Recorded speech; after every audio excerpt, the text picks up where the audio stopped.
জাতীয় থেকে আন্তর্জাতিক প্রান্তিক জনপদ থেকে নগর চারপাশে ঠিক কী ঘটছে এই মুহূর্তে তা নিয়ে আয়োজন এখন চারদিকে। আপনার সঙ্গে আছি মোর্শেদ মিয়াজি। খালেদা জিয়ার শারীরিক অবস্থা অত্যন্ত সংকটময়। দেশের জন্য তার সুস্থ হওয়া প্রয়োজন বলে মন্তব্য করেছেন বিএনপির মহাসচিব মির্জা ফখরুল ইসলাম আলমগীর। রাজধানীর মতো দলের চেয়ারপারসনের সুস্থতা কামনা করে সারা দেশে দোয়া ও মোনাজাতের আয়োজন করে বিএনপি নেতাকর্মীরা। তারা আশা প্রকাশ করেন বেগম খালেদা জিয়া দ্রুত সুস্থ হয়ে যেন দেশ ও জনগণের সেবা করতে পারেন। প্রায় ৮০ বছর বয়সী বেগম খালেদা জিয়া দীর্ঘদিন ধরে হৃদরোগ, ডায়াবেটিস, আর্থ্রাইটিস, লিভার সিরোসিস ও কিডনি জটিলতা সহ নানা শারীরিক অসুস্থতায় ভুগছেন। গত রোববার শ্বাসকষ্ট দেখা দিলে তাকে রাজধানীর এভার কেয়ার হাসপাতালে নেওয়া হয়। লন্ডন থেকে ফেরার পর এবারই সবচেয়ে বেশি দিন হাসপাতালে থাকতে হচ্ছে বিএনপি চেয়ারপারসনকে। হৃদযন্ত্র ও ফুসফুসে সংক্রমণের ফলে শারীরিক অবস্থার বিবেচনায় তাকে সিসিইউতে নেওয়া হয়েছে। এতে সারা দেশে বেগম জিয়া সুস্থতা কামনা করে দোয়া ও মোনাজাতের আয়োজন করে বিএনপি। গতকাল রাতেই ডাক্তাররা বলেছেন যে তার শারীরিক অবস্থা অত্যন্ত সংকটময়। সেই জন্য আমরা আমাদের দলের পক্ষ থেকে এই গণতন্ত্রের নেত্রী, গণতন্ত্রের মাতা, দেশনেত্রী বেগম খালেদা জিয়ার রোগ মুক্তির জন্য সারা দেশের জনগণের কাছে বাদ জুমা আমরা দোয়া চেয়েছিলাম। বিএনপি চেয়ারপারসন বেগম খালেদা জিয়ার সুস্থতা কামনায় দেশবাসীর কাছে দোয়া কামনা এবং তার স্বাস্থ্যের বিষয়ে উদ্বেগ প্রকাশ করায় প্রধান উপদেষ্টা ডক্টর মোহাম্মদ ইউনূসকে ধন্যবাদ জানিয়েছেন দলটির ভারপ্রাপ্ত চেয়ারম্যান তারেক রহমান। রাতে বিএনপির সিনিয়র যুগ্ম মহাসচিব রুহুল কবির রিজভী স্বাক্ষরিত দলীয় এক বিবৃতিতে জানানো হয়, হাসপাতালে চিকিৎসাধীন বেগম খালেদা জিয়ার প্রতি প্রধান উপদেষ্টা যে মানবিকতা ও সৌজন্যতার প্রকাশ ঘটিয়েছেন তার জন্য তারেক রহমান কৃতজ্ঞতা জানিয়েছেন। এর আগে শুক্রবার সন্ধ্যায় এক বিবৃতিতে প্রধান উপদেষ্টা বলেন, গণতান্ত্রিক উত্তরণের এই সময়ে খালেদা জিয়া সবার জন্য ভীষণ রকমের অনুপ্রেরণা। প্রধান উপদেষ্টা বেগম জিয়ার স্বাস্থ্যের খোঁজখবর রাখছেন বলে জানানো হয় বিবৃতিতে।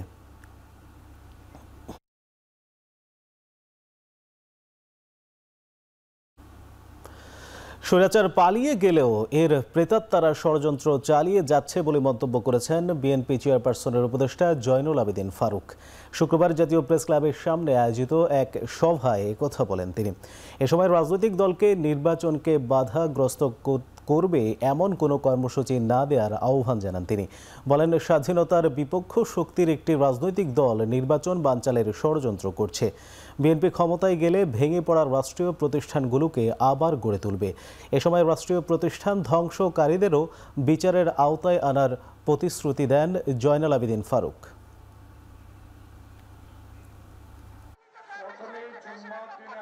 প্রতিটা জায়গায় এখন তাদের প্রেতাত্মারা কাজ করছে। এই টেক্সটাইল সেকশনকে ধ্বংস করে দেওয়ার জন্য যে ষড়যন্ত্র শুরু হয়েছে, এই ষড়যন্ত্র প্রতিহত করতে হবে। দেশ ছেড়ে জামায়াতে ইসলামী পালায়নি উল্লেখ করে দলটির আমির ডাক্তার শফিকুর রহমান বলেছেন, পুরনো ফর্মুলায় আর দেশ চলবে না।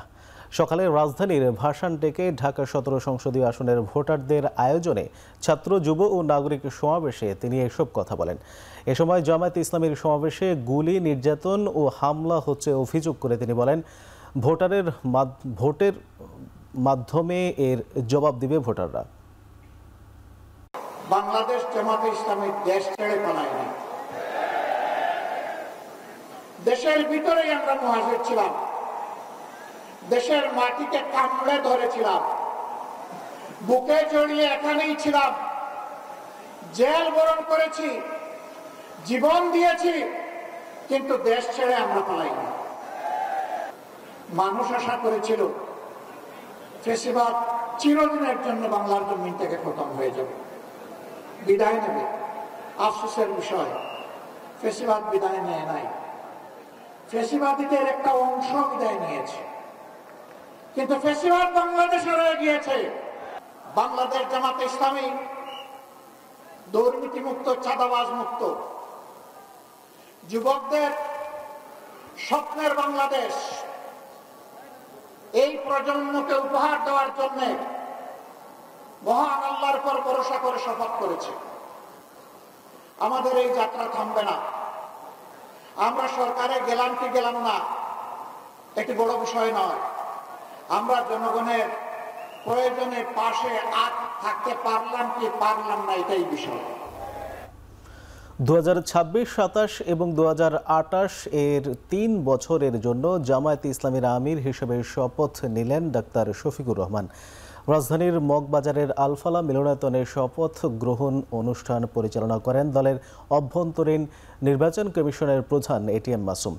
অনুষ্ঠানে বিভিন্ন রাজনৈতিক দলের নেতারা উপস্থিত ছিলেন। শপথ গ্রহণ শেষে জামায়াতের নবনির্বাচিত আমির ডাক্তার শফিকুর রহমান বলেন, রাজনীতিতে বিভাজন, মেজরিটি মাইনরিটির সংঘাত ও বিদ্বেষ থেকে বেরিয়ে এসে দেশকে ঐক্যবদ্ধভাবে এগিয়ে নিতে হবে। তিনি অভিযোগ করেন, দুর্নীতি আর দুঃশাসনের কারণে জনগণ গত 15 বছর সুফল পায়নি। আলেম সমাজ সহ প্রায় সব রাজনৈতিক দলই ছিল মজলুম, এমনকি অনেকের জন্য জেলখানাই ছিল প্রথম আশ্রয়স্থল। তিনি আরও বলেন, বাংলাদেশের রাজনীতির দীর্ঘদিনের কালো ছায়া থেকে বেরিয়ে এসেছে। শপথ অনুষ্ঠানে জামায়াতের বিভিন্ন পর্যায়ের নেতা কর্মীরা উপস্থিত ছিলেন।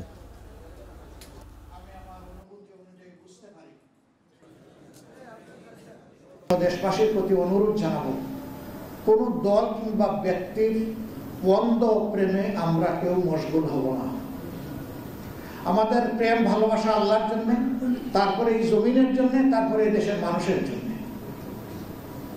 এই ভালোবাসা হবে আপোষহীন, এখানে কোনো কিন্তু বাট নাই, এটা সকল বাট কিন্তু ঊর্ধ্বে। সেই দেশপ্রেম অন্তরে ধারণ করে আমরা যেন সত্যিকার অর্থে আগামী নির্বাচনকে অর্থবহ করে তুলতে পারি। দলীয় স্বার্থে অন্ধ হয়ে অনেকে নির্বাচন বানচালের চেষ্টা করছেন বলে মন্তব্য করেছেন গণসংহতি আন্দোলনের প্রধান সমন্বয়কারী জোনায়েদ সাকি। শুক্রবার সন্ধ্যায় নারায়ণগঞ্জের নিতাইগঞ্জে গণসংহতি আন্দোলনের এক সমাবেশে তিনি এসব কথা বলেন। এ সময় তিনি আরও বলেন, বিচার, সংস্কার এবং নির্বাচন এখন এক সূত্রেই গাঁথা। নির্বাচন না হলে সংস্কারের কাজগুলো বাস্তবায়ন হবে না, কিন্তু অনেকেই নির্বাচন বানচাল করতে চান। অন্তর্বর্তী সরকারের ওপর 2-1টি দল ভালো প্রভাব বিস্তার করেছে বলে অভিযোগ করেন সাকি। সুষ্ঠু নির্বাচন না হলে সংকট ঘনীভূত হয়ে দেশ মহাবিপদের মুখে পড়বে বলে আশঙ্কা করেন জোনায়েদ সাকি। আমরা যে নির্বাচনের পথে যাচ্ছি, বিচার এবং সংস্কার এবং নির্বাচন, এই 3টি জিনিস আমাদের জন্য অত্যন্ত গুরুত্বপূর্ণ। আজকে অনেককে আমরা দেখছি এই বিচার, সংস্কার, বিশেষভাবে নির্বাচন আর সংস্কার এখন এক সূত্রে গাঁথা হয়ে গেছে। নির্বাচন না হলে আমরা যে সংস্কারের কাজগুলো একমত হয়েছি সেটা বাস্তবায়ন করতে পারবো না, কিন্তু অনেকেই নির্বাচন বানচাল করতে চান। দেশের সবচেয়ে বড় সমস্যা দুর্নীতি। জামাত ক্ষমতায় এলে দুর্নীতি দমনকে সর্বোচ্চ অগ্রাধিকার দেওয়া হবে বলে জানিয়েছেন জামায়াত ইসলামের কেন্দ্রীয় নির্বাহী পরিষদের সদস্য এটিএম আজহারুল ইসলাম। বলেন, জামায়াতের প্রার্থীর উপর হামলা নির্বাচন বানচালের ষড়যন্ত্র। ঢাকা 13 আসনে আয়োজিত ছাত্র ও যুব সমাবেশে এসব কথা বলেন তিনি। জানান, জামায়াত নির্বাচনে জয়ী হলে দলের কোনো জনপ্রতিনিধি দুর্নীতিতে জড়াবে না বলেও আশ্বাস দেন তিনি। গণভোট ও জাতীয় নির্বাচন একই সাথে হলে কোনো বিশৃঙ্খলা তৈরি হলে তার দায় অন্তর্বর্তী সরকারের উপর বর্তাবে বলেও মন্তব্য করেন তিনি। সমাবেশে ইসলামী ছাত্র শিবিরের সভাপতি জাহিদুল ইসলাম অভিযোগ করেন, বিদেশে বসে ষড়যন্ত্রের মাধ্যমে রাজনীতি করা যায় না। আর ঢাকা 13 আসনের জামায়াতের প্রার্থী মোবারক হোসেন জানান, এলাকার সমস্যাগুলো চিহ্নিত করে সমাধানের পরিকল্পনা করা হয়েছে। আমাদের বিরুদ্ধে অনেক মিথ্যা মামলা দেওয়া হয়েছে, কিন্তু এই 2 মন্ত্রী থাকা অবস্থায় সরকারি কোষাগার অত সরকারি সম্পত্তির 1টি টাকা আত্মসাৎ করেছে কেউ মামলা দিতে পারে নাই। অতএব সেই নেতাদের দল আমরা করি, সেই নেতাদের আমরা কর্মী। অতএব আমরা মানুষ, দেশের জনগণ আস্থা রাখতে পারেন। ওই নেতাদের কর্মী, যে দলের কর্মী, সেই দলের লোক জনগণের সেবা করার সুযোগ পায়। আমরা জনগণ 1টি টাকা আত্মসাৎ করব না ইনশাআল্লাহ। জুলাই অভ্যুত্থানে সংগঠিত মানবতা বিরোধী অপরাধের মামলায় মৃত্যুদণ্ডপ্রাপ্ত আসামি সাবেক স্বরাষ্ট্রমন্ত্রী আসাদুজ্জামান খান কামালকে শিগগিরই ভারত থেকে দেশে প্রত্যর্পণ করা হবে বলে জানিয়েছেন প্রধান উপদেষ্টার প্রেস সচিব শফিকুল আলম। সকালে সামাজিক যোগাযোগ মাধ্যম ফেসবুকে নিজের ভেরিফাইড অ্যাকাউন্টে দেয়া এক স্ট্যাটাসে এ কথা জানান তিনি। ফেসবুক পোস্টে শফিকুল আলম লেখেন, শেখ হাসিনা, আসাদুজ্জামান খান কামাল এবং জুলাই মাসের গণহত্যায় অভিযুক্ত আওয়ামী লীগ নেতৃত্বকে শেষ পর্যন্ত বাংলাদেশের বিচার ব্যবস্থার মুখোমুখি হতে হবে। এর মধ্যে ভারত বলেছে যে জুলাইয়ের গণহত্যা মামলায় দণ্ডিত হওয়ার পর হাসিনাকে প্রত্যর্পণে বাংলাদেশের অনুরোধ তারা পর্যালোচনা করছে। টানা ৩ ঘন্টা শাহবাগ অবরোধের পর আজকের মতো বিক্ষোভ শেষ করল ভোলা বরিশাল সেতুর দাবিতে আন্দোলনকারীরা। তবে আগামীকাল সারা দেশে বিক্ষোভ সমাবেশের ডাক দিয়েছেন তারা। সন্ধ্যায় সংবাদ সম্মেলনে আন্দোলনকারীরা বলেন, ৫৪ বছর ধরে ভোলার সাথে রাষ্ট্রীয় বৈষম্য হচ্ছে। সেতু না থাকায় চিকিৎসার অভাবে মানুষ মারা যাচ্ছে। দীর্ঘদিন ধরে অপেক্ষার পর সম্প্রতি প্রশাসনের পক্ষ থেকে সেতু বানানো সম্ভব নয় জানালে আন্দোলনে নামে ভোলাবাসী। আগামী ৭২ ঘন্টার মধ্যে দাবি না মানলে ভোলা থেকে বিদ্যুৎ, গ্যাস ও ইলিশ সরবরাহ বন্ধের হুঁশিয়ারি দেন বিক্ষোভকারীরা। এদিকে এই আন্দোলনে একাত্মতা জানিয়ে এনসিপি নেত্রী সামান্তা শারমিন বলেন, ভোলা বরিশাল সেতু নিয়ে প্রতিবার রাজনীতিবিদরা তাদের ভোটের কাজে ব্যবহার করলেও এখন পর্যন্ত কোনো উদ্যোগ নেয়নি। ভোলা বরিশালের আমাদের সকলের দাবি, কৃষক, শ্রমিক, মাঝি মাল্লা সকলের প্রাণের দাবি ভোলা বরিশাল সেতু চাই। ভোলাতে যদি মানুষ অসুস্থ হয়, লঞ্চের টাইম ব্যতীত আমরা চিকিৎসা সেবা নিতে পারি না। আমরা এর প্রতিবাদে এই যে লং মার্চ করেছি, সারা দেশবাসীকে জানিয়েছি, আমরা শান্তিপূর্ণ কর্মসূচি পালন করেছি। এখন আমাদের শান্তিপূর্ণ কর্মসূচির মেয়াদ শেষ হয়ে গিয়েছে। আগামীতে ডাইরেক্ট অ্যাকশন হবে। মানুষের জন্য নিয়ম তৈরি করা হয়, আইন প্রণয়ন করা হয় বা উন্নয়নের পরিকল্পনা নেওয়া হয়। সেক্ষেত্রে সবসময় যেগুলো হচ্ছে প্রান্তিক এলাকা, মানে সীমান্তবর্তী অঞ্চল থেকে শুরু করে ভৌগোলিক জায়গা থেকে, সেইটাকে বরঞ্চ তাদের বিপক্ষে ব্যবহার করা হয়। কিন্তু এনসিপি আসলে কি মনে করে? এনসিপি মনে করে যে মানুষের জন্য যে এটা অধিকার, তার অধিকারের বিষয়, সেখানে কোনো ধরনের ছাড় বা আপোষ এটা কোনোভাবে করা উচিত না। প্রধান উপদেষ্টা ডক্টর মোহাম্মদ ইউনূসের সাথে সৌজন্য সাক্ষাৎ করেছেন চীনের এক্সিম ব্যাংকের ভাইস প্রেসিডেন্ট ইয়ান ডগিং। এ সময় চীনা বিনিয়োগকারীরা বাংলাদেশের পরিবেশ বান্ধব প্রযুক্তি, পাট, বস্ত্র এবং ওষুধ শিল্পে বিনিয়োগ করতে আগ্রহী বলে জানান ভাইস প্রেসিডেন্ট। বৃহস্পতিবার রাষ্ট্রীয় অতিথি ভবন যমুনায় প্রধান উপদেষ্টার সাথে এক বৈঠকে এক্সিম ব্যাংকের ভাইস প্রেসিডেন্ট এই মন্তব্য করেন। চীনের রাষ্ট্রীয় প্রতিষ্ঠান ইনস্টিটিউট অব ফাইন্যান্স অ্যান্ড সাস্টেইনেবিলিটির সভাপতিও ছিলেন। এ সময় প্রধান উপদেষ্টা চীনকে বাংলাদেশে বিনিয়োগের জন্য আহ্বান করেন। বিশেষ করে দেশের বিশাল তরুণ সমাজকে ব্যবহারের কথা তুলে ধরেন। ইয়ান ডংনিং বলেন, চীন দীর্ঘদিন ধরে বাংলাদেশের বৃহৎ অবকাঠামো প্রকল্পগুলিতে বিনিয়োগ করেছে। ভবিষ্যতেও উৎপাদন খাতে বিনিয়োগকারীরা বিনিয়োগ করে যাবে। ছাদের উপর সৌর প্যানেল এবং বাংলাদেশের পাট থেকে নানা পণ্য উৎপাদন, জৈব সার এবং প্লাস্টিকের বিকল্প হিসেবে পাটজাত পণ্য উৎপাদনের জন্য বিনিয়োগ করবে চীন।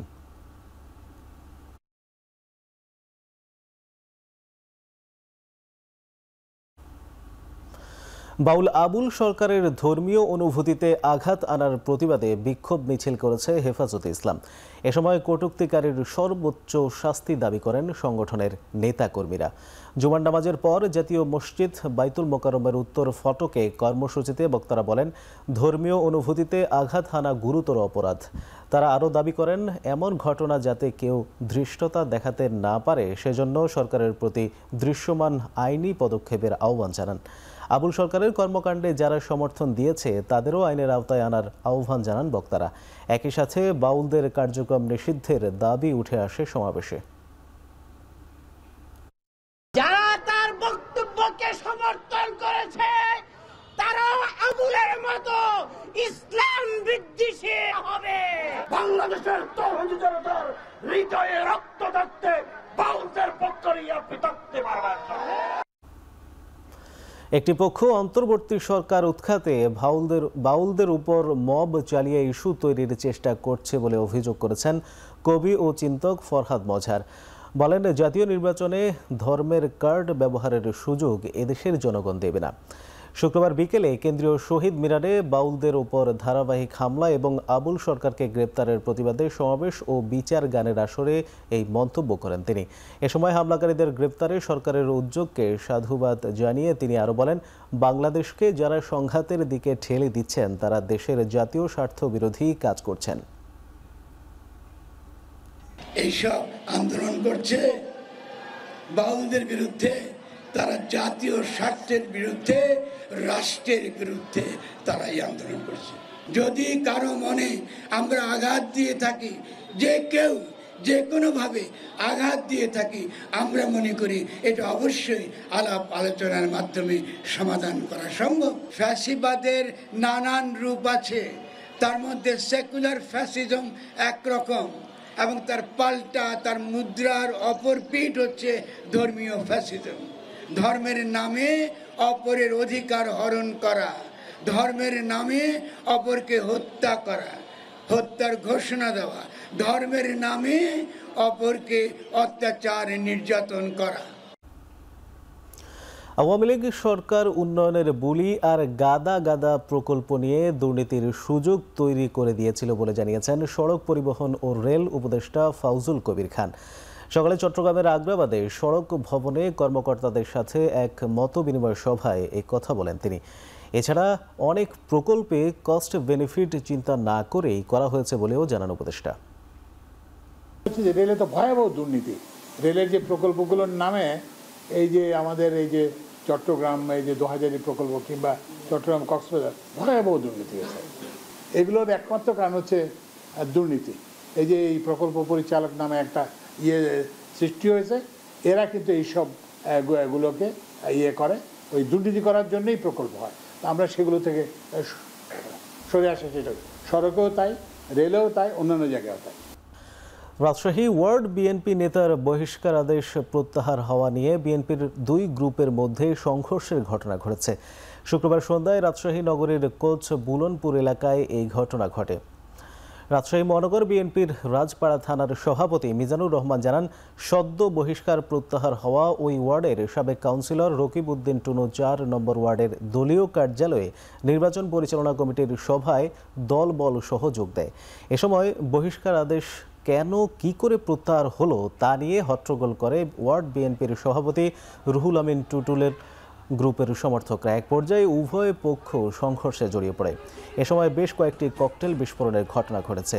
পরে থানা ও মহানগরের নেতারা উভয় পক্ষকে নিয়ে একসাথে বসে পরিস্থিতি নিয়ন্ত্রণে আনে। পরিস্থিতি স্বাভাবিক রাখতে সেখানে পুলিশের টহল জোরদার করা হয়েছে। রাজধানীতে ডেঙ্গু পরিস্থিতির চাপ ও মশার উপদ্রব কমাতে শুক্রবার সকালে অঞ্চল 1 এর আওতায় ধানমন্ডি এলাকায় বিশেষ পরিচ্ছন্নতা ও মশক নিধন অভিযান চালিয়েছে ঢাকা দক্ষিণ সিটি কর্পোরেশন। অভিযানের ব্রিফিংয়ে ডিএসসিসি প্রশাসক মোহাম্মদ মাহমুদুল হাসান জানান, রাস্তায় অস্থায়ী দোকানপাট, ফুটপাত দখল আর যত্রতত্র ময়লা ফেলার বর্জ্য ব্যবস্থাপনা ব্যাহত হচ্ছে। ফলে নিয়মিত স্প্রে করলেও মশা দমন সম্ভব হচ্ছে না। ডেঙ্গুর পাশাপাশি কিউলেক্স মশাও বাড়ছে উদ্বেগ। এজন্য ধানমন্ডি এলাকার লেকগুলো নিয়মিত পরিষ্কারের উদ্যোগ নেয়ার কথা জানায় ডিএসসিসি। ব্রিফ শেষে লিফলেট বিতরণ ও র্যালি বের হয়। স্থানীয় সোসাইটি এবং স্বেচ্ছাসেবকরা এতে অংশ নেন। আমরা বায়ু দূষণ নিয়ন্ত্রণ করতে পারবো, আমরা এই ময়লা আবর্জনা যথাযথ পড়ে থাকবে না, দুর্গন্ধ ছড়াবে না, আমরা একটা পরিচ্ছন্ন সুন্দর বসবাসযোগ্য নগরী কিভাবে তৈরি করতে পারি, সেই লক্ষ্যে আমাদের এই আজকের অভিযাত্রা শুরু। দেশের প্রোটিনের চাহিদা মেটানোর লক্ষ্যে জাতীয় প্রাণী সম্পদ সপ্তাহ 2025-এর প্রদর্শনী মেলার পুরস্কার বিতরণ ও সমাপনী অনুষ্ঠিত হয়েছে। শুক্রবার বিকেলে রাজধানীর পুরাতন বাণিজ্য মেলার মাঠে সেমিনার হলে এই অনুষ্ঠানের আয়োজন করা হয়। উপস্থিত ছিলেন বাংলাদেশ পরিকল্পনা কমিশনের সদস্য ডক্টর মোহাম্মদ মুখলেসুর রহমান, মৎস্য ও প্রাণী সম্পদ মন্ত্রণালয়ের সচিব আবু তাহের মোহাম্মদ জাবেদ, প্রাণী সম্পদ অধিদপ্তরের মহাপরিচালক ডক্টর মোহাম্মদ আবু সুফিয়ান। এ সময় মেলায় দেশের বিভিন্ন স্থান থেকে আনা প্রাণীগুলো প্রদর্শনের জন্য রাখা হয়। সেখান থেকে 10 ক্যাটাগরিতে মোট 30টি পুরস্কার দেওয়া হয়। পাবনা ঈশ্বরদীতে নির্বাচনী প্রচারণাকে কেন্দ্র করে পাবনা ৪ আসনের বিএনপি ও জামায়াতে ইসলামের প্রার্থীদের সমর্থকদের মধ্যে সংঘর্ষের ঘটনায় এখনও কোনো মামলা দায়ের হয়নি। বৃহস্পতিবার বিকেলে উপজেলার শাহপুর ইউনিয়নের চর গড়গড়িতে নির্বাচনী প্রচারণার সময় পাবনা ৪ আসনের জামায়াতে ইসলামের প্রার্থীর সমর্থকদের সঙ্গে বাকবিতণ্ডায় জড়িয়ে পড়েন বিএনপি প্রার্থী হাবিবুর রহমানের সমর্থকেরা। এক পর্যায়ে উভয় পক্ষের মধ্যে সংঘর্ষ ও ধাওয়া পাল্টা ধাওয়া শুরু হয়। এ সময় অন্তত 10টি মোটরসাইকেল ভাঙচুর ও অগ্নিসংযোগের ঘটনাও ঘটে। তবে এই ঘটনায় দুই পক্ষ কোনো মামলা দায়ের করেনি বলে জানিয়েছে পুলিশ। ঘটনাস্থলে মোতায়েন করা হয়েছে অতিরিক্ত পুলিশ।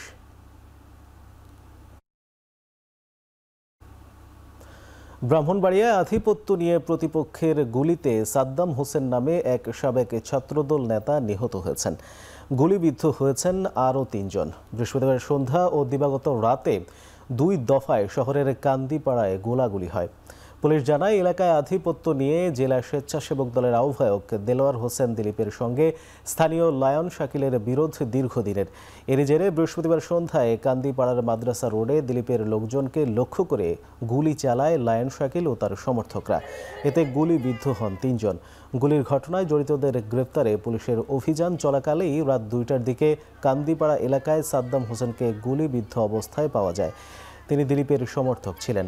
স্বজনদের অভিযোগ, প্রতিপক্ষকে ফাঁসাতে দিলীপই বাড়ি থেকে ডেকে নিয়ে সাদ্দামকে গুলি করে হত্যা করেছে।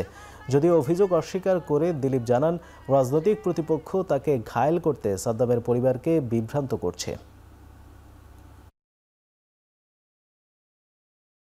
দিলীপ, এরপর হইল বাবুল আর হইল পলাশ, এই তারা 3 জনে দেখে নিয়ে গেছে। একসাথে চলে আমার পুত্রবধূ ফোন দিছে, দিয়ে কথা, আব্বা সাদ্দাম রে তো গুলি করে আমার আসামিদের বাড়ি শনাক্তকরণের জন্য দুষ্ট ছেলেবেলে আমরা খোঁজ করতেছি। এদিকে সন্ত্রাসীরা কোন দিকে থাকতে পারে খুঁজটুজ করে আমরা এদিকে যখন যাই, যাওয়ার পথে হঠাৎ করে পিছন থেকে দর করে এসে দমদম গুলি। আমাদের এখানে লোকজন ছিল, অনেক লোকজন ছিল, এরা তারা দৌড়ে আসছে। দৌড়ে এসে আমরা তাদেরকে দাওয়া করার উদ্দেশ্যে এদিকে আসছি।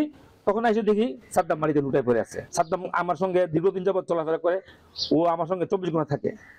আজকে সাদ্দামের পরিবারকে ভুল বোঝাচ্ছে, সাদ্দামের পরিবারকে অনেকে চাপ প্রয়োগ করতেছে। সন্ধ্যাবেলা যে ঘটনা ঘটেছিল তারই যে হিসেবে রাতে গভীর রাতে ঘটনা, গুলির ঘটনা, তবে কে বা কাহারা এখানে গুলি করেছে এই বিষয়গুলি এখনো শনাক্ত করা যায়নি। আমাদের দুই কর্মকর্তারা বিষয় তদারকি করছেন। আমরা হয়তো খুব শীঘ্রই রহস্য উদ্ঘাটন করতে পারবো যে আসলে এই ঘটনায় কে বা কাহারা পরবর্তীতে গভীর রাতে আবার এই ঘটনা ঘটিয়েছে। চট্টগ্রামের কোতোয়ালিতে ছিনতাইকারীর এলো পাতাড়ি ছুরিকাঘাতে ইসমাইল হোসেন নামে এক যুবক নিহত হয়েছেন। বৃহস্পতিবার রাতে 2টার দিকে নগরের কোতোয়ালির জেলা পরিষদ মার্কেটের সামনে এই ঘটনা ঘটে। পরে কয়েকজন পুলিশ সদস্য তাকে আহত অবস্থায় উদ্ধার করে চমেক হাসপাতালে নিয়ে গেলে কর্তব্যরত চিকিৎসক তাকে মৃত ঘোষণা করেন। এ ঘটনায় এখনও কাউকে গ্রেপ্তার করেনি পুলিশ।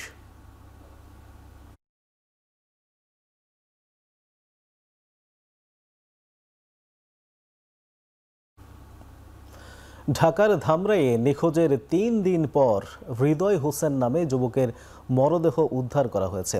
সকালে মরদেহটি উদ্ধার করে পুলিশ। নিহত হৃদয় হোসেন ধামরাই পৌরসভার 9 নং ওয়ার্ডের ছোট চন্দ্রাইল এলাকার বাসিন্দা ছিলেন। স্থানীয়রা জানান, হৃদয় পেশায় একজন রাজমিস্ত্রি। গত 3 দিন ধরে তার কোনো সন্ধান পাওয়া যাচ্ছিল না। সকালে একটি পুকুরে মরদেহ ভাসতে দেখে পুলিশকে খবর দেয় স্থানীয়রা। পরে পুলিশ ঘটনাস্থলে পৌঁছে মরদেহটি উদ্ধার করে। মরদেহটি ময়নাতদন্তের জন্য ঢাকা শহীদ সোহরাওয়ার্দী মেডিকেল কলেজ ও হাসপাতালে পাঠানো হয়েছে। ময়নাতদন্ত শেষে মৃত্যুর প্রকৃত কারণ জানা যাবে বলে জানিয়েছে পুলিশ।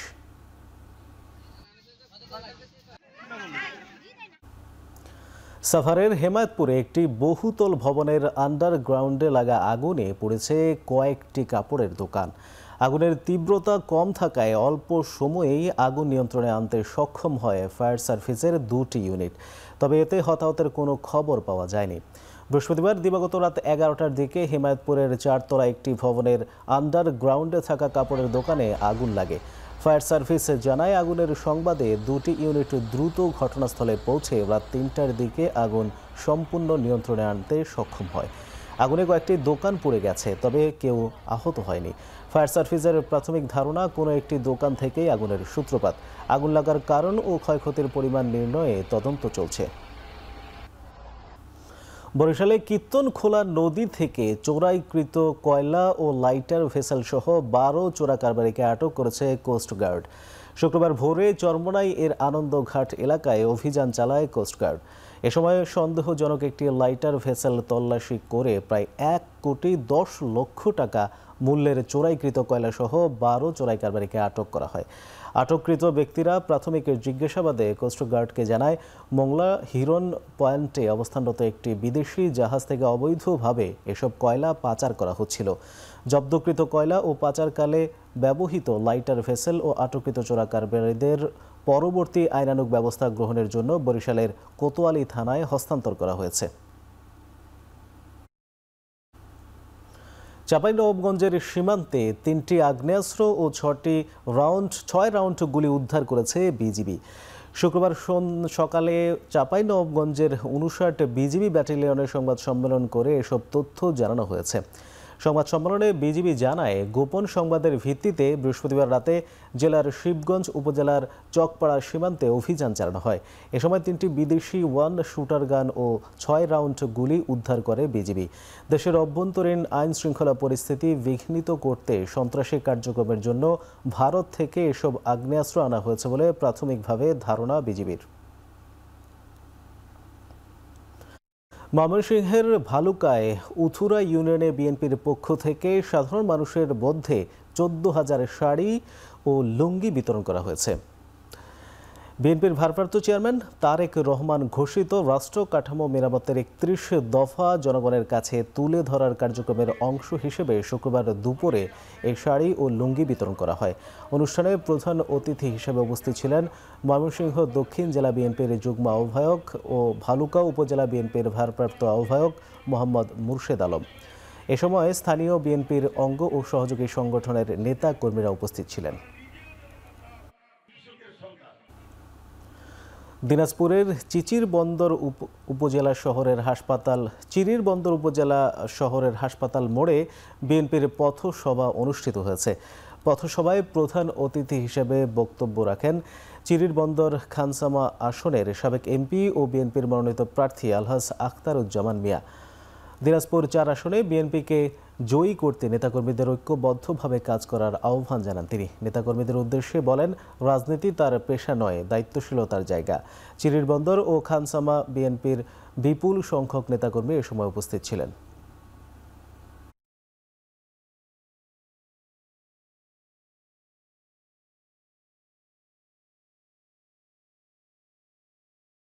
নেতা হয়ে থাকতে চাই, আমি কারো প্রভু হতে চাই না। আমার কর্মী, আমার সমর্থক যারা আছে তারা সবাই আমাকে ভাই বলবে, কোনো সমস্যা নেই। যেখানে যখন প্রয়োজন মনে হবে আমাকে থামাতে বলবেন, আমি গাড়ি থামিয়ে দেব। বগুড়ায় অনুষ্ঠিত হচ্ছে দুদিনের কবি সম্মেলন। বর্ণাঢ্য র্যালির মধ্য দিয়ে এই সম্মেলনের উদ্বোধন করেন বগুড়ার সাবেক মেয়র রেজাউল করিম বাদশা। সম্মেলনে থাকছে স্বরচিত কবিতা পাঠ, সাহিত্য বিষয়ক আলোচনা, সেমিনার, প্রকাশনা উৎসব, সাংস্কৃতিক উৎসব সহ নানা আয়োজন। দেশের 40টি জেলা থেকে 200 জন কবি সাহিত্যিক এই সম্মেলনে যোগ দিয়েছেন। অনুষ্ঠানে কবিতা, কথা সাহিত্য, প্রবন্ধ সাহিত্য, শিশু সাহিত্য, সাংবাদিকতা এবং লিটল ম্যাগাজিন সম্পাদনায় 6 জনকে পুরস্কার দেওয়া হয়।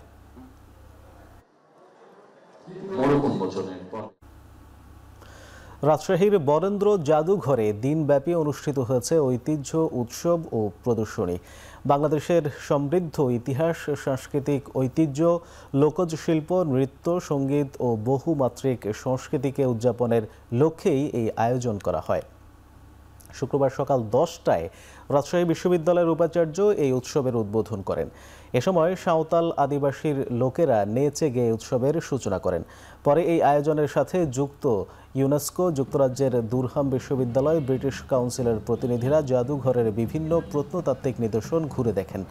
উৎসবের দেশীয় ঐতিহ্য, মাটির বাসন, কাঁসার ব্যবহার আর ঐতিহ্যের পিঠার প্রদর্শন করা হয়। পাশাপাশি আলকাপ, গান, গম্ভীরা সহ দেশীয় সংস্কৃতির আয়োজনও ছিল। জাদুঘর এলাকায় সাধারণ মানুষের প্রত্নতাত্ত্বিক বস্তুর গুরুত্ব সম্পর্কেও জানাতে এই আয়োজন বলে জানান আয়োজকরা।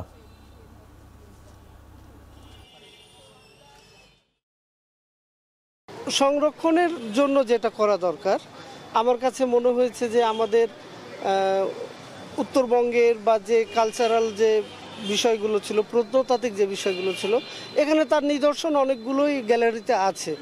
একসাথে মূর্ত এবং বিমূর্ত ঐতিহ্যের যে মিলন মেলা, সেইটা ফুটিয়ে তোলার আমরা চেষ্টা করেছি।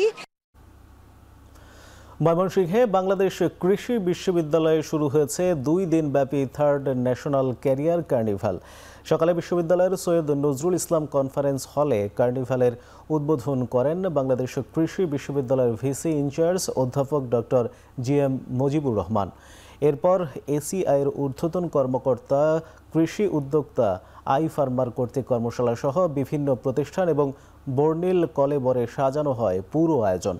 এ সময় সরকারি চাকরিতে ক্যারিয়ার নয়, বরং উদ্যোক্তা থেকে শুরু করে প্রাইভেট সেক্টরে কোম্পানিগুলো কিভাবে নিজেদের উন্নত ক্যারিয়ার গড়া যায় সে সম্পর্কে অনুপ্রেরণামূলক বক্তব্য তুলে ধরেন বক্তারা। শনিবার শুরু হবে চাকরি মেলা, যেখানে অংশ নেবে 20টিরও বেশি কোম্পানি। এক ঝাঁক তরুণ তরুণীর সমন্বয়ে একটি ক্লাব, এবং এই ক্লাবের মাধ্যমে শুধু আমরা যে ক্যারিয়ার নিয়ে কথা বলি তাই না, একজন ছেলেকে কিভাবে অথবা একজন ছাত্র বা ছাত্রীকে কিভাবে স্মার্ট করে তোলা যায়, বহির্বিশ্বের সাথে তাল মিলিয়ে চলার জন্য কিভাবে নিজেকে প্রস্তুত করা যায়, সেটারই একটা কেন্দ্র হিসাবে এটা পরিচালিত হচ্ছে। এবার আন্তর্জাতিক প্রসঙ্গ। হংকংয়ের একটি বহুতল পাবলিক হাউজিং কমপ্লেক্সে বুধবার লাগা ভয়াবহ অগ্নিকাণ্ডে প্রাণহানি বেড়ে 128 জনে দাঁড়িয়েছে বলে নিশ্চিত করেছে কর্তৃপক্ষ। এছাড়াও আহত 79 জন এবং নিখোঁজ রয়েছেন অনেকে।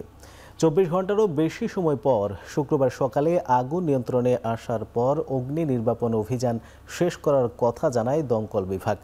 ওয়াংফুক কোর্ট হাউজিং কমপ্লেক্সের সংস্কারের দায়িত্বে থাকা প্রতিষ্ঠানটির 3 জনকে গ্রেপ্তারের পর তল্লাশি অভিযানের পর আরও 8 জনকে গ্রেপ্তার করা হয়েছে। জব্দ করা হয়েছে প্রেস্টিজ কনস্ট্রাকশন নামক প্রতিষ্ঠানটির গুরুত্বপূর্ণ নথি ও ডিভাইস। ক্ষতিগ্রস্ত প্রত্যেক পরিবারকে 10,000 হংকং ডলার জরুরি সহায়তা দেওয়ার ঘোষণা দিয়েছে সরকার।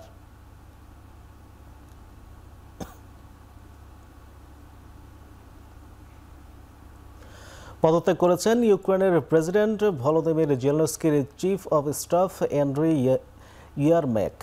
তার বাড়িতে দুর্নীতি বিরোধী অভিযান চালানোর পরই এই সিদ্ধান্ত নিয়েছেন তিনি। স্থানীয় সময় শুক্রবার এক ভিডিও বার্তায় এই তথ্য নিশ্চিত করেছেন জেলেনস্কি নিজেই। নতুন চিফ অব স্টাফকে হবে তা আগামী শনিবার ঘোষণা করা হবে বলেও জানান তিনি। এদিন সকালে ইউক্রেনের দুর্নীতি বিরোধী সংস্থাগুলি ইয়ারমাকের বাড়িতে তল্লাশি চালায়। অভিযানের পর চিফ অব স্টাফের বরখাস্ত পত্রে সই করেন জেলেনস্কি।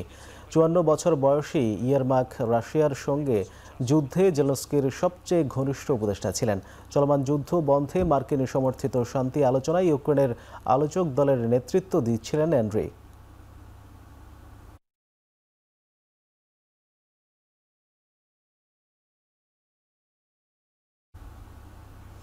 তৃতীয় বিশ্বের দেশ থেকে অভিবাসন প্রক্রিয়া স্থায়ীভাবে বন্ধ চান ট্রাম্প। বৃহস্পতিবার ট্রুথ সোশ্যালে দেয়া পোস্টে মার্কিন প্রেসিডেন্ট উল্লেখ করেন, যুক্তরাষ্ট্রকে পুরোপুরি ঘুরে দাঁড়ানোর সুযোগ দিতে তৃতীয় বিশ্বের সকল দেশ থেকে অভিবাসন প্রক্রিয়া স্থায়ীভাবে স্থগিত করা হবে। তবে তৃতীয় বিশ্বের দেশ হিসাবে কাদের গণ্য করা হবে তা স্পষ্ট হয়নি ট্রাম্পের পোস্ট থেকে। এছাড়া পূর্ববর্তী বাইডেন প্রশাসনের আমলে যুক্তরাষ্ট্রে অভিবাসনের অনুমতি পাওয়া লাখ লাখ মানুষের অনুমোদন প্রত্যাহারেরও ঘোষণা দেন ট্রাম্প। পোস্টে উল্লেখ করেন, আমেরিকান নন এমন সব নাগরিককে তিনি কেন্দ্রীয় সরকারের পক্ষ থেকে সুবিধা দেওয়া বন্ধ করবেন। আন্তর্জাতিক গণমাধ্যমের দাবি, ওয়াশিংটন ডিসিতে ন্যাশনাল গার্ড সদস্যদের হত্যা চেষ্টা এবং এই হামলায় জড়িত আফগানিস্তান থেকে আসা ব্যক্তির পরিচয় প্রকাশের পর এমন সিদ্ধান্ত নিলেন ট্রাম্প।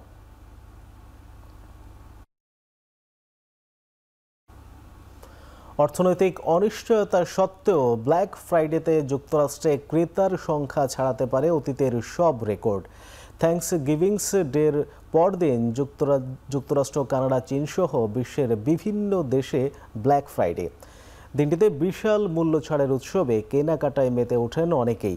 যুক্তরাষ্ট্রের ন্যাশনাল রিটেল ফেডারেশনের তথ্য বলছে, Thanksgiving Day, Black Friday ও সাপ্তাহিক ছুটিতে যুক্তরাষ্ট্রে কেনাকাটায় যোগ দেবেন প্রায় 18,69,00,000 মানুষ।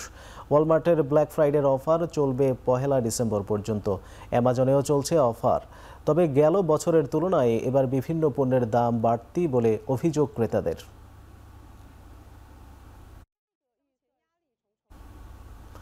তুরস্ক সফরের দ্বিতীয় দিনে আঙ্কারায় সারা মধ্যপ্রাচ্যের খ্রিস্টান নেতাদের মধ্যে সাক্ষাৎ করেছেন ক্যাথলিকদের সর্বোচ্চ ধর্মগুরু পোপ লিও।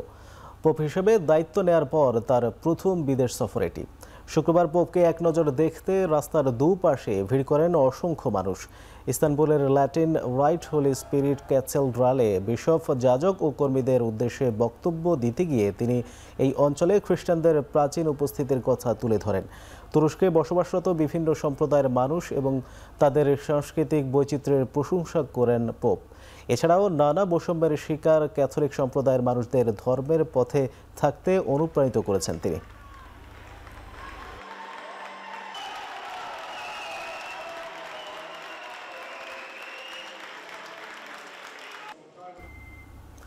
ভারতের আসাম রাজ্যে বহু বিবাহ নিষিদ্ধ করে একটি বিল পাশ করা হয়েছে। বিলটি আইনে পরিণত হওয়ার পর বহু বিবাহ করলে ভোগ করতে হবে 10 বছরের কারাদণ্ড। আসামে প্রহিবিশন অফ পলিগামি বিল 2025 এর মাধ্যমে রাজ্যটিতে বহু বিবাহকে দণ্ডনীয় অপরাধ হিসেবে ঘোষণা করা হয়েছে। আইন ভাঙলে সর্বোচ্চ 10 বছর পর্যন্ত কারাদণ্ড, সম্পত্তি বাজেয়াপ্ত ও জরিমানার ব্যবস্থাও রাখা হয়েছে। আইন পাশ হওয়ার পর আসামের মুখ্যমন্ত্রী হেমন্ত বিশ্ব শর্মা বলেছেন, আসামের নারীদের সামাজিক ও পারিবারিক সুরক্ষা নিশ্চিত করতে এই আইন চালু করা হলো। যদিও বিলটি পাশ হওয়ার আগে এ নিয়ে তুমুল বিতর্ক হয়। মুসলিম বিধায়করা দাবি করেন এর ফলে সংখ্যালঘুদের ব্যক্তিগত অধিকার খর্ব করা হচ্ছে। তারা মনে করেন এই আইনের কারণে অনেক জটিলতা তৈরি হবে, কারণ মুসলিম পার্সোনাল ল রাজ্য আইনের ঊর্ধ্বে। এবার খেলার প্রসঙ্গ। ঢাকা সেনানিবাসের কর্মীটোলা গলফ ক্লাবে অনুষ্ঠিত হলো ৪র্থ Golf House Corporate Cup golf tournament 2025-এর সমাপনী ও পুরস্কার বিতরণী অনুষ্ঠান। শুক্রবার রাতে এই অনুষ্ঠানের নৌবাহিনী প্রধান অ্যাডমিরাল এম নাজমুল হাসান প্রধান অতিথি হিসেবে উপস্থিত থেকে বিজয়ীদের হাতে পুরস্কার তুলে দেন। এ সময় তিনি বলেন, এরকম টুর্নামেন্ট দেশের গলফ উন্নয়নে গুরুত্বপূর্ণ ভূমিকা রাখবে। আজকে বিজয়ীদের দেখে তরুণ গলফাররা উৎসাহিত হবেন বলেও জানান তিনি। টুর্নামেন্টে দেশি বিদেশি 717 জন গলফার অংশ নেন। চ্যাম্পিয়ন হন খান ফারহান আহমেদ আর runner up brigadier general Mohammad Shahinur Farhad. 97 with 24 handicap. I believe the golf has made tremendous improvement over the last couple of decades. It has been possible because of the enthusiasm of the players, the growing interest of the media, and the professional approach of our golf clubs that has helped us to elevate the status of this game and to make it more popular among the players. BPL নিলামের আগেই দল গোছানো শুরু করে দিয়েছে 6 franchise. বিভিন্ন দল এখন পর্যন্ত একাধিক দেশি এবং বিদেশি ক্রিকেটারের উপস্থিতি নিশ্চিত হয়েছে। বরাবরের মতো এবারও ফ্র্যাঞ্চাইজি 68তে আছে পাকিস্তানি ক্রিকেটারদের আধিপত্য। পাকিস্তানের গণমাধ্যমগুলো জানাচ্ছে, এখন পর্যন্ত দেশটির 4 জন ক্রিকেটার ডিরেক্ট সাইনিং এর অংশ হিসেবে বিপিএলে নাম লিখিয়েছেন।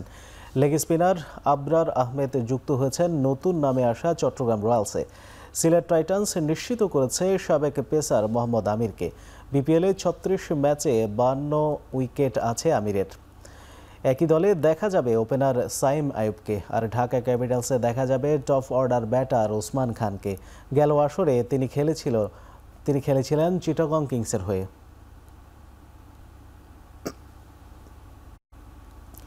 এএফসি অনূর্ধ্ব 17 বাছাইয়ে বাহরাইনকে 2-1 গোলে হারিয়ে মূল পর্বে খেলার দৌড়ে টিকে রয়েছে বাংলাদেশ। 4 ম্যাচ শেষে নিজ গ্রুপে সবার উপরেই আছে গোলাম রব্বানী ছোটনের দল। চীনে অনুষ্ঠিত ম্যাচে প্রথমার্ধে 2-0 গোলের লিড পেতে পারত বাংলাদেশ। ম্যাচের 20 এবং 28তম মিনিটে রিফাত সহজ দুটি সুযোগ নষ্ট করলে হতাশায় ডুবতে হয় দলকে। 34 মিনিটে কামালের গোল লাইন ক্লিয়ারেন্সে ম্যাচে টিকে থাকে ছোটনের শিশুরা। ম্যাচের বয়স যখন 59 মিনিট, তখনই প্রথম গোল পায় বাংলাদেশ। মিডফিল্ডার বায়েজিদ বোস্তামির গোলে ডেডলক ভাঙে বাংলাদেশ। 72 মিনিটে ফয়সালের পাস থেকে বাইজিদ গোল করলে 2-0 গোলে লিড পেয়ে যায় তারা। এরপর কয়েকটি সুযোগ মিস করলেও বিপদে পড়তে হয়নি দলকে। 85 মিনিটে অবশ্য বাহরাইন 1 গোল শোধ করে। শেষ পর্যন্ত 2-1 গোলের জয় নিয়েই মাঠ ছাড়ে বাংলাদেশ।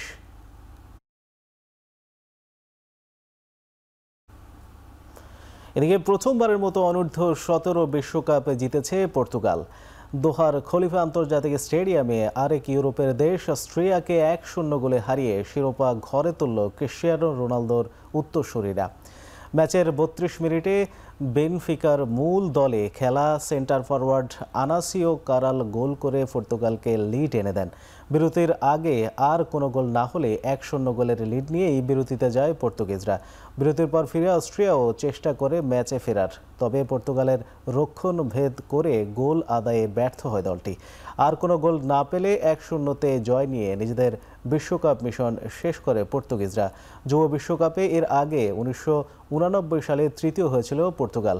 চ্যাম্পিয়ন হওয়ার আগে এটি ছিল তাদের সেরা সাফল্য।